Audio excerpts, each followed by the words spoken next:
Bismillahirrahmanirrahim. Assalamualaikum warahmatullahi ta'ala wabarakatuh.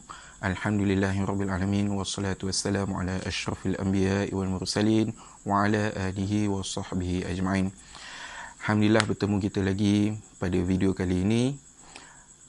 Jadi video kali ini saya akan menjawab tentang bab perkara yang membatalkan puasa, yang mana soalannya ada ditanyakan pada saya pada Facebook saya sendiri dan ada yang bertanya secara personal.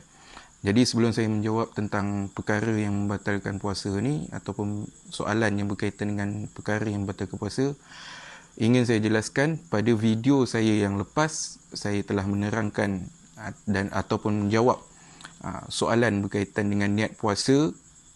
Apakah niat puasa yang sebenar dan bilakah waktu untuk niat puasa yang sebenar. Saya dah menjawab soalan tu, tapi saya terlepas pandang untuk menjelaskan tentang waktu bila kita perlu untuk membaca niat sebulan penuh. Menurut mazhab Imam Maliki, kita boleh membaca niat untuk sebulan penuh. Waktunya adalah pada malam awal Ramadan ataupun malam pertama awal Ramadan tu. Waktu itu kita boleh membaca niat untuk baca niat penuh sebulan Ramadan ataupun penuh untuk bulan Ramadan tersebut. Saya mengucapkan terima kasih kepada sahabat saya iaitu Ustaz Mizan kerana membantu untuk menerangkan ataupun menjelaskan supaya menerangkan tentang waktu untuk baca niat penuh tersebut. Terima kasih kepada Ustaz Mizan.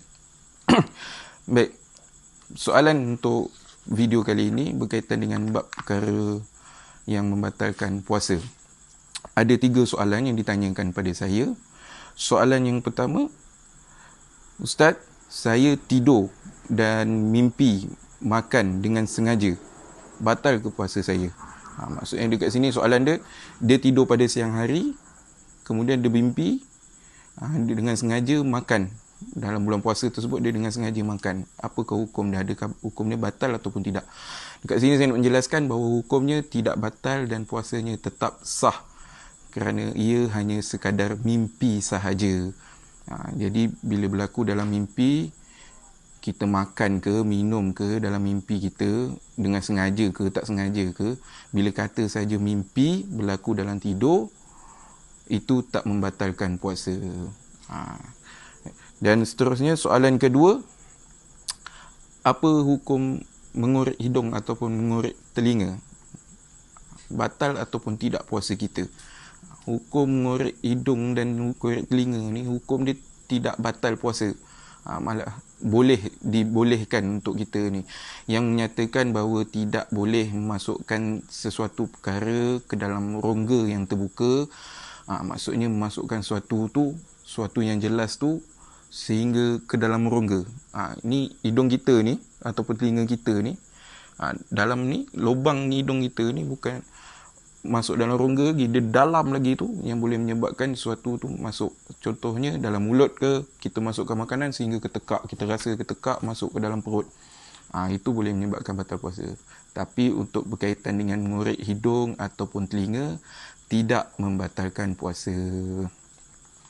Dan soalan ketiga yang ditanyakan kepada saya, soalan ni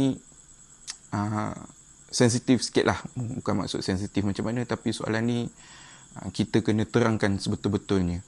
Soalan dia, apa hukum onani ataupun hukum mengeluarkan air mani dengan sengaja dalam bulan puasa? Perkara ni saya dah jelaskan pada video tentang perkara yang membatalkan puasa. Salah satu perkara yang membatalkan puasa adalah keluarkan air mani dengan sengaja. Dekat situ kita kena faham, bila kata mengeluarkan air mani dengan sengaja memang membatalkan puasa kita jika dilakukan pada siang hari. Dan hukum onani pula, hukum onani ni haram.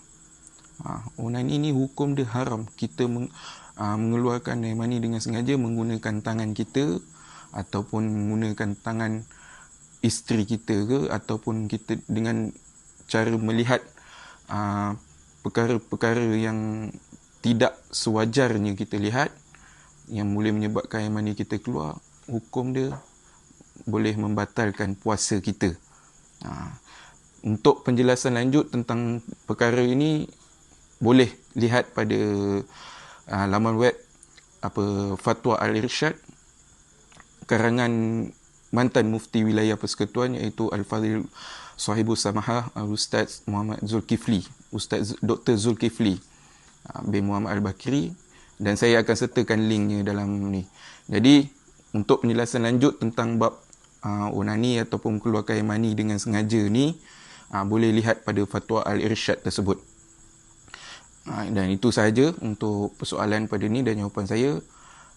Wallahu alam. Assalamualaikum warahmatullahi wabarakatuh.